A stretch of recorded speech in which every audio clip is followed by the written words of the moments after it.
بسم الله الرحمن الرحيم نحمده ونصلي ونسلم على رسوله الكريم أما بعد فأعوذ بالله من الشيطان الرجيم بسم الله الرحمن الرحيم وثيابك فطهر صدق الله العظيم إن الله وملائكته يصلون على النبي يا أيها الذين آمنوا صلوا عليه وسلموا تسليما صلاة والسلام عليك يا سيدي يا رسول الله وعلى آلك وأصحابك يا سيدي يا حبيب الله صلاة والسلام عليك يا سيدي يا نور الله وعلى آلك وأصحابك يا سيدي يا خاتم النبيين.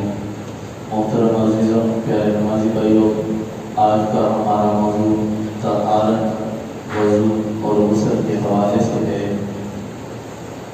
اللہ رب العزت نے قرآن پاک میں ارشاد فرمایا وَثِيَابَكَ فَطَهِّرْ کہ تم اپنے کپڑے بھی پاک صاف رکھو۔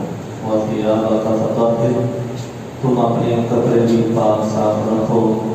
قال نبی صلی اللہ علیہ وسلم اسی کے متعلق آقا کریم علیہ السلام نے ارشاد فرمایا الطہور شطر الایمان، طہارت یہ بھی نصف ایمان ہے۔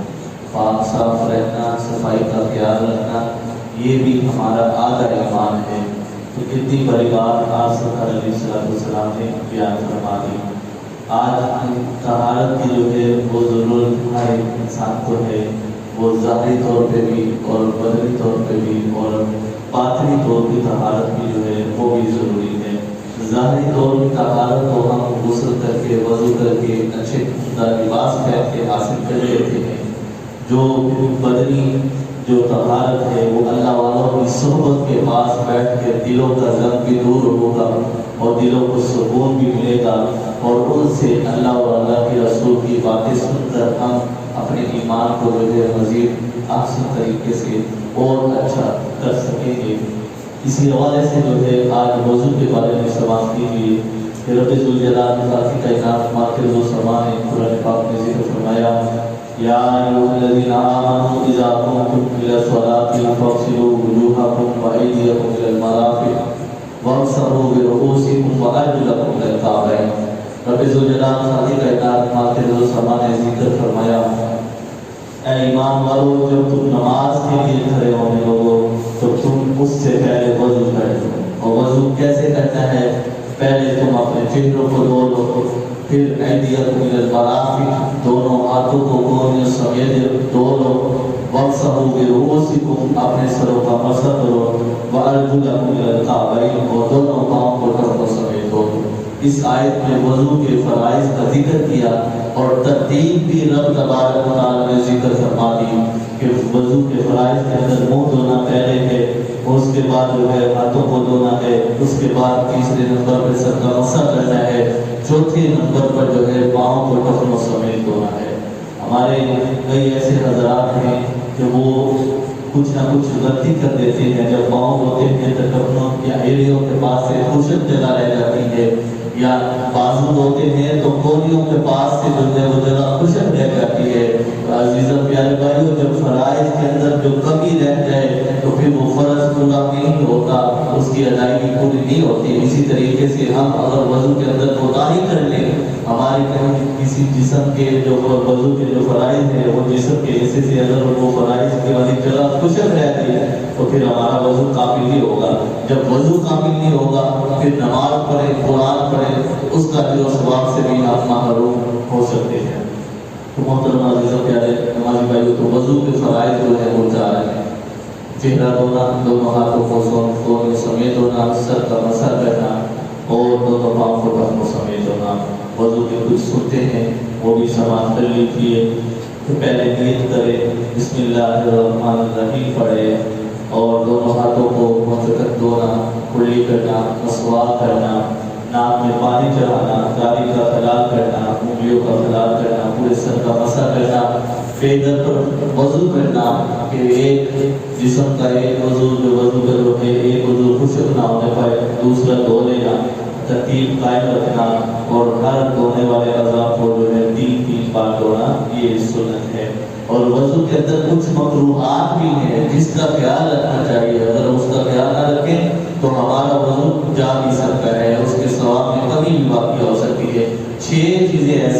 جس سے وضو مکروہ ہو جاتا ہے۔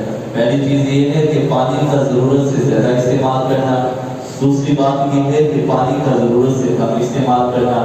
ہم دیکھیں کہ بعض حضرات جو ہے وہ اپنا نلکا کھول کر جو ہے پانی بہاتے رہتے ہیں، تو جب صابن لگا لیا، ہاتھوں کو بار بار دھو لیا، تو ضرورت سے زیادہ پانی کا جب استعمال کر لیا جائے اس سے بھی وضو مکروہ ہو جاتا ہے۔ اور کچھ ایسے ہیں جو پانی کو بالکل ہی کم استعمال کرتے ہیں، تو اس سے جو ہے وضو مکروہ ہو جاتا ہے۔ اعتدال رکھنا چاہیے، اور حدیث مبارکہ میں بھی ہے خیر الامور اوسطها، ہر کام میں سے درمیانہ کام بہتر ہے۔ تو وضو کرتے ہوئے بھی ہمیں اسی بات کا خیال رکھنا ہے، نہ پانی ضرورت سے زیادہ استعمال کریں، نہ پانی ضرورت سے کم استعمال کریں۔ یہ دو باتیں ہو گئی۔ تیسری بات یہ ہے کہ دنیاوی گفتگو وضو کرتے ہوئے نہ کی جائے، اور چوتھی بات یہ ہے کہ منہ پر زور زور سے پانی نہ مارا جائے کہ ساتھ بیٹھنے والے پر چھینٹے پڑ جائیں، اور پانچویں بات یہ ہے کہ بغیر عذر سے کسی سے مدد نہ لینا۔ جب اللہ پاک نے آپ کو صحت دی ہے، تندرستی دی ہے، تو پھر کسی کو کہہ دینا کہ آؤ جو مجھے وضو کراؤ، تو پھر یہ اس سے وضو مکروہ ہو جاتا ہے۔ اس لیے بغیر شرعی عذر کے کسی سے وضو میں مدد نہ لینا یہ بھی جو ہے ٹھیک ہے۔ اور اسی حوالے سے جو آخری بات مکروہات میں آتی ہے، چھٹی بات وہ یہ ہے کہ 3 مرتبہ نیا پانی لے کر غسل کے مسح کے لیے 3 بار نیا پانی لینا۔ ایک دفعہ پانی لے کے مسح کیا، پھر دوسری دفعہ ہاتھ لگا کے پانی کو پھر مسح کیا، 3 بار اگر نیا پانی لے کر غسل کا مسح کریں گے تو اس سے بھی وضو مکروہ ہو جاتا ہے۔ تو یہ تو وضو کے مکروہات تھے۔ اب وضو کو جو چیزیں توڑنے والی ہے وہ بھی سماعت کر لیجیے۔ پخانہ پیشاب کے مقام سے کسی چیز کا نکلنا، خون کا اور بیم کا نکل کر بہہ جانا، یہ بھی وضو کو توڑ دیتی ہے۔ اور سو جانا یہ بھی وضو کو توڑ دیتا ہے۔ اور اسی طریقے سے کہتا مانگ کر رکوع سجود والی نماز میں ہنسنا یہ بھی جو ہے وضو کو توڑ دیتا ہے۔ اس کے ساتھ بے ہوشی پر غلبہ آ جانا یہ بھی وضو کو توڑ دیتا ہے۔ تو یہ چیزیں جو ہے وضو کو توڑ دیتے ہیں۔ اس میں ایک مسئلہ جو ہے وہ سماعت کیجیے کہ اگر وضو کرتے ہوئے کوئی ایسی بات ظاہر ہو گئی جس سے وضو ٹوٹ ہوتا ہے، مثال کے طور پہ انسان وضو کر رہا ہے، وضو کے درمیان اس کی ڈرنک خارج ہو گئی، تو اب اسے نئے سرے سے وضو کرنا پڑے گا۔ جو اس نے پہلے آدھا وضو کر لیا تھا وہ جاتا رہا، اب نئے سے طریقے سے اسے جو ہے وضو کرنا پڑے گا۔ اس حوالے سے ایک اور اہم مسئلہ سماعت کیجیے کہ بعض حضرات جن کو ایک بیماری لاحق ہوتی ہے کہ اگر ان کی ریڑھ خارج ہوتی رہتی ہے یا جو ہے پیشاب کے قطرے ٹپکتے رہتے ہیں، وہ بڑا یہ سوال آتا ہے ہمارے سامنے کہ ایسی کا کیا ہے؟ اس کا یہ ہے کہ ایسا شخص شرعی معذور ہے، ایسا شخص شرعی معذور ہے، اس کے لیے ایسا حکم ہے کہ وہ ہر نماز کے لیے وہ تازہ وضو کرے گا، اور جب تک نماز کا وضو وقت رہے گا اس وقت تک اس کا وضو رہے گا، یہ شرعی معذور کہلائے گا۔ اب دوسری جانب آئے غسل کے حوالے سے، رب ذوالجلال قاضی کائنات پاک رسول سلام نے ارشاد فرمایا وَإِن كُنتُمْ جُنُبًا فَاطَّهِّرُوا، قرآن کے اندر موجود ہے آیت مبارکہ، اگر تمہیں نہانے کی ضرورت اور حاجت ہو جائے تو بس تم نہا لو، اس میں جلدی کرو۔ اور غسل کے لیے بھی ہمیں طریقہ سیکھنا چاہیے۔ اس کا طریقہ یہ ہے کہ جب ہم غسل کی حاجت ہو تو پہلے جو ہے دونوں ہاتھوں کو دھویا جائے،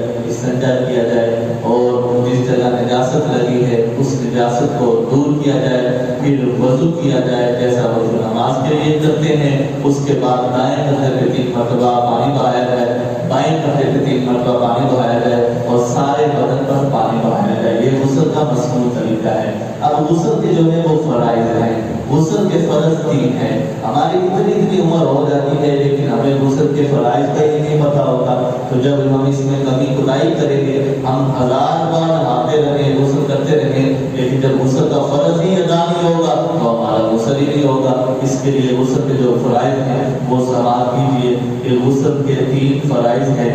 غرارہ کرنا نمبر 1 ہے، غرارہ کرنا اس طرح کہ پانی حلق تک پہنچ جائے۔ رمضان مبارک کا مہینہ چل رہا ہے تو روزے کی حالت میں آپ غرارہ نہیں کریں گے، کلی کریں گے، کیونکہ اگر غرارہ کریں گے تو حلق میں جانے، پانی کے جانے کا خطرہ ہے، اس لیے ہم کلی کریں گے روزے کی حالت میں۔ اس کے بعد دوسرا فرض غسل کا یہ ہے کہ ناک میں پانی کرائیں گے.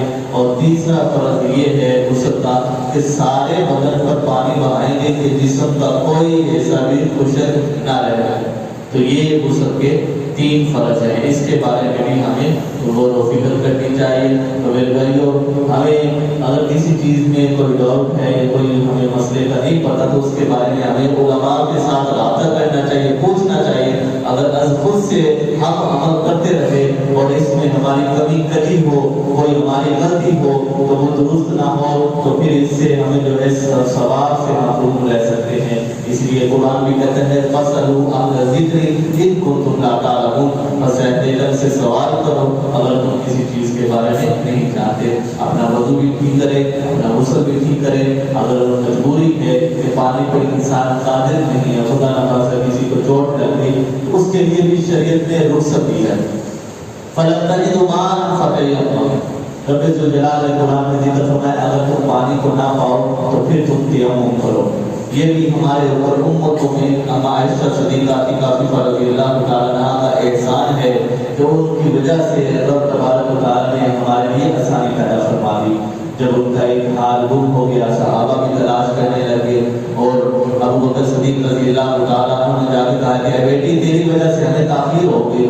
تو پھر ان کا اتنی دیر میں جو ہے رب تبارک و تعالیٰ نے قرآن پاک کی آیت مبارکہ نازل فرما دی کہ فَلَمْ تَجِدُوا مَاءً فَتَيَمَّمُوا. صحابہ کو پانی نہیں مل رہا تھا تو اللہ پاک نے یہ آیت مبارکہ نازل فرما دی اگر تم پانی نہیں پاتے تو تمہیں چاہے تیمم کر لو. اور تیمم کیا ہوتا ہے؟ زمین کی جنس سے ہوتا ہے. اور زمین کی جنس کیا ہے؟ ہر وہ چیز زمین کی جنس سے ہے جس کو آپ نہ جلائیں. اور زمین کی جنس سے مراد مٹی بھی ہے. اور اس طریقے سے مٹی کے اوپر فَلَمْ تَجِدُوا مَاءً فَتَيَمَّمُوا صَعِيدًا طَيِّبًا فَامْسَحُوا بِوُجُوهِكُمْ.